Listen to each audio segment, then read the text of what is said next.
ครับผมก็บาร์เมซิสเนี่ยมันเป็นอัลบั้มที่มันก็ดาร์กนิดนึงครับผมแล้วก็เป็นช่วงเวลาที่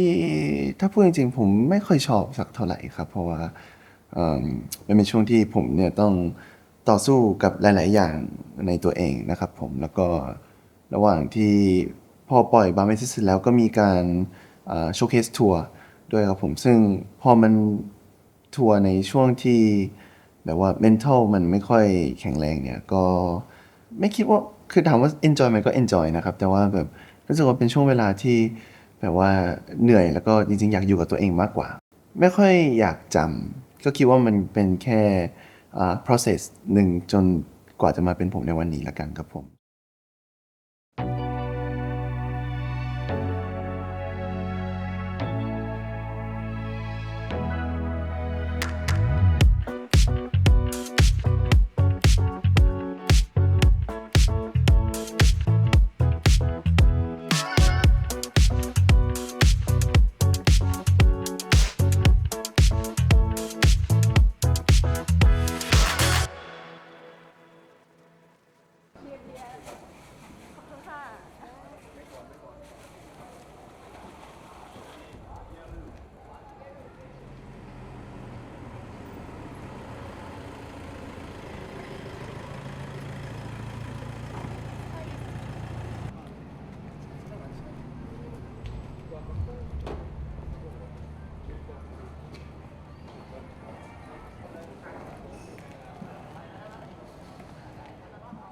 Hometown ผมว่ามันเป็นอัลบั้มที่อยากทำมานานแล้วนะครับผม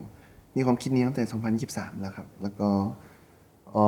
ไอเดียเกี่ยวกับ Hometown เนี่ยมันก็มีมานานแล้วผมเพิ่งจะมาได้ทำตอนนี้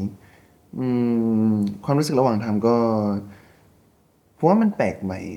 สำหรับตัวผมเองด้วยครับผมไม่รู้ว่าแปลกใหม่สำหรับคนฟังหรือเปล่านะแต่ว่าเอ่อ รู้สึกว่ามันเป็นช่วงเวลาเตรียมตัวที่ enjoy นะครับผมเพราะว่าแบบมันไม่ได้เขียนแค่เรื่องของตัวเองอย่างเดียวเหมือนอัลบั้มที่ผ่านมาครับมันแบบเขียนเรื่องที่ผมจินตนาการด้วยเอ่อเขียนเรื่องที่อยากเขียนแล้วก็อืมได้โชว์ในมุมที่ผมรู้สึกว่าผมเนี่ยไม่ต้องไปตามคอนเซปต์อะไรมากครับผมเหมือนกับอัลบั้มที่ผ่านมาอย่าง Bummesis เนี่ยผมก็ต้องเป็นแบบเป็น King of Bummesis อะไรอย่างเงี้ยผมแต่ว่าแบบอัลบั้มนี้เนี่ยคือรู้สึกว่าเป็นตัวเองได้มากจริงๆแล้วก็เป็นตัวเองในรูปแบบหนึ่งแล้วก็เป็นตัวเองในอีกแบบหนึ่งคือเหมือนได้โชว์หลายๆด้านที่แบบผมไม่ต้องพยายามที่จะไปเป็นคนอื่นมากครับผมซึ่งรู้สึกว่าได้กลับมาเป็นวัยรุ่นคนไทย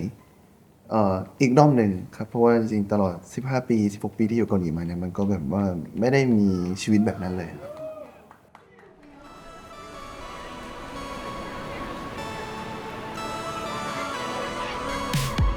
ไม่มีเธอฉันก็รู้ทันทีว่าเรื่องแบบนี้มันต้องทำใครใช่ครับก็คือ Wandering เป็นเพลงไตเติ้ลหลักครับผมแล้วก็เพลงไม่มีใครสักคืนเนี่ยก็จะเป็น Subtitle ครับผมประมาณWandering เนี่ยคือผมชอบเพลงเนี่ยครับผมเวลาฟังแล้วผมรู้สึกว่าแบบมันให้ความรู้สึกดีต่อคนฟังครับผมตอนแรกที่เขียนเป็นภาษาอังกฤษเนี่ยก็คือก็ชอบตั้งแต่ตอนนั้นแล้วนะแล้วผมรู้สึกว่าแบบเอ่อจะเพลงสว่างที่แบบมันไบรท์หน่อยของผมมันก็จะมีริบบอนครับผมเพลงโซโล่ครั้งแรกของผม Wherever you go คิดถึงเธอทุกวินาที Wondering where you are สโลโมมันก็จะเนี่ยเริ่มแบบว่าดาวลงมานิดนึงความสดใสนะผมก็ดาวลงมานิดนึงแล้วก็หัวอยู่ก็เริ่มดาร์กเสร็จแล้วก็มาเป็น Sour and Sweet ก็ดาร์กในแบบที่มันเร็วหน่อย Sour and Sweet เสร็จก็มา Last Parade เลย ซึ่ง Last Parade เนี่ยก็ดาร์กแบบสุดๆไปเลย ผมก็เลยรู้สึกว่าแบบเอ้ยแบบนี่เราเขียนเพลงดาร์กหรือเปล่ามันเลยทำให้ mental ของผมดาร์กเข้าไปด้วยแล้วก็เลยแบบโอเคยังไงถ้ามันเป็นอัลบั้มไทยจริงเราเริ่มต้นใหม่แล้วก็เสร็จ World Tour ไปแล้วด้วยนะครับผม Area 52ผมเลยว่ารู้สึกว่าอัลบั้มใหม่อันเนี้ยมันเป็น chapter ใหม่ของผมได้ก็เลยโอเคทำอะไรที่มันดีต่อสุขภาพจิตของเราด้วยดีกว่าก็คือก็เลยเลือกเอาเพลงสว่าง แบบสุดๆอันหนึงนะครับผมมาเล่นอีกรอบหนึ่งก็คือก็เลยคิดว่า Wondering เป็นเพลงที่มัน perfect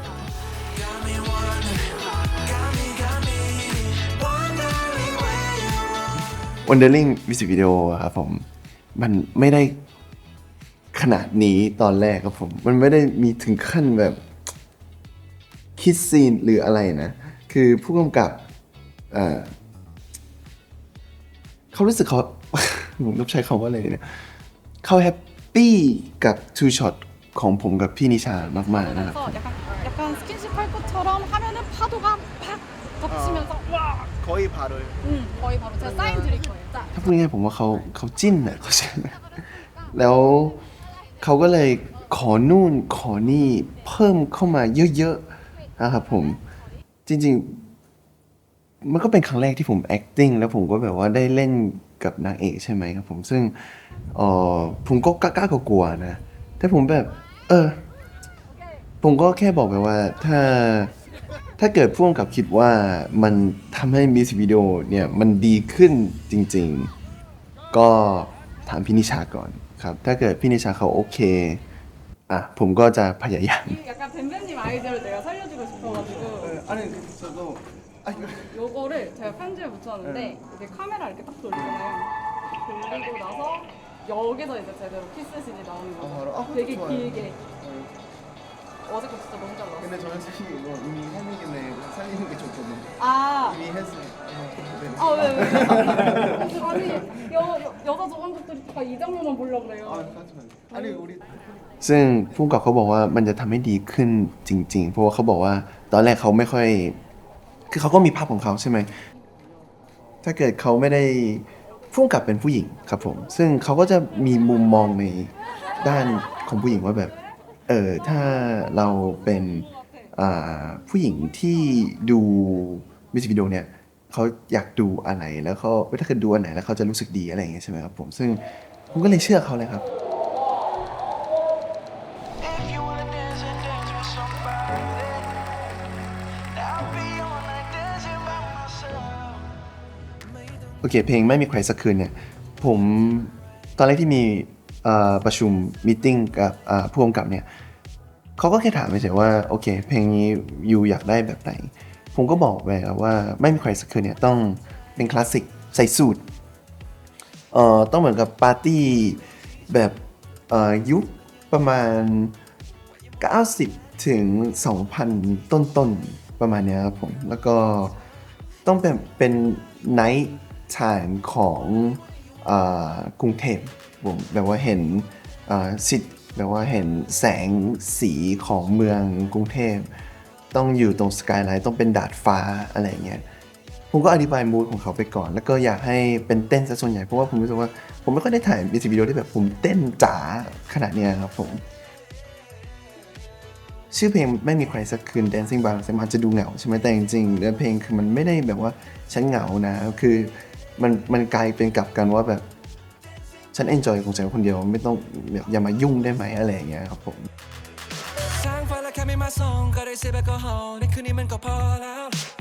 ผู้กำกับคนนี้ครับเป็นผู้กำกับที่ถ่ายริบบอนครับผมซึ่งผมไม่อยากถ่ายกับเขามาอีกตั้งนานแล้วครับจริงๆผมอยากถ่ายกับเขาคนเดียวด้วยครับผมแต่ว่ามันมีคือผมไม่ได้ทำงานคนเดียวนะมันก็มีทีมของผมอะไรเงี้ยผมก็ต้อง respect ทุกคนครับผมซึ่งมารอบนี้เนี่ยผมไม่ยอมจริงๆครับผมเลยบอกว่าต้องเป็นคนนี้อีกรอบให้ได้ริบบอนเนี่ยเป็นมิวสิกวิดีโอที่มันมีความหมายกับผมแล้วก็แบบผมแฮปปี้กับผลที่มันออกมามากที่สุดนะครับผมริบบอนกับโฮมทาวน์ผมว่าไม่รู้ว่ามูดด้วยหรือเปล่าแต่มันเอนจอยแล้วมันมีความสุขกับการทำมากๆมันมากกว่าแค่อัดเพลงทำเพลงซ้อมเต้นแล้วก็แบบประชุมอะไรมันมากกว่านั้นนะเพราะมันแบบว่ามันเป็นโมเมนต์หนึ่งที่แบบผมอยากจดจำอะ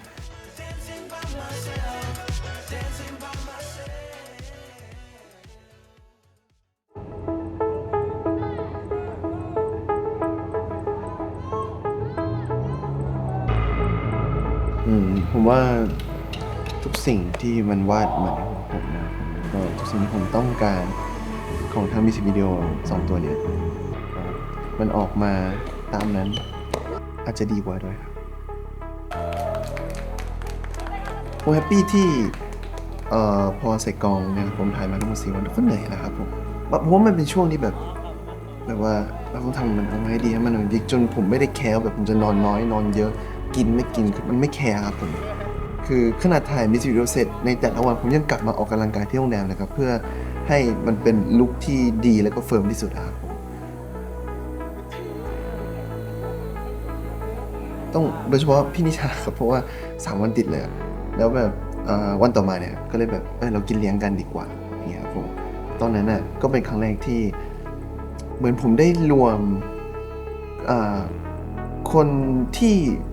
ผมรักแล้วก็ผมเคารพแล้วก็ผมขอบคุณ พอมานั่ง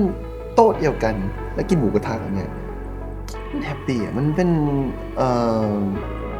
แบบว่าความรู้สึกใหม่ที่ผมไม่เคยได้มาก่อนเลยอะครับผมมันต่างกับตอนที่ผมกินกับคนที่ผมรักที่เกาหลีมากๆครับวันนั้นก็สนุกดีครับผม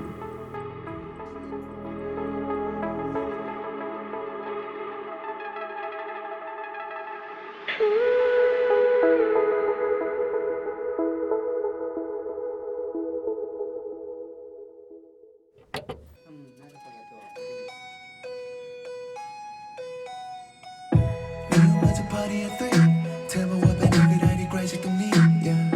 You got everything that I need จะแอมพาไปกินมีเธอทุกวันและคงดี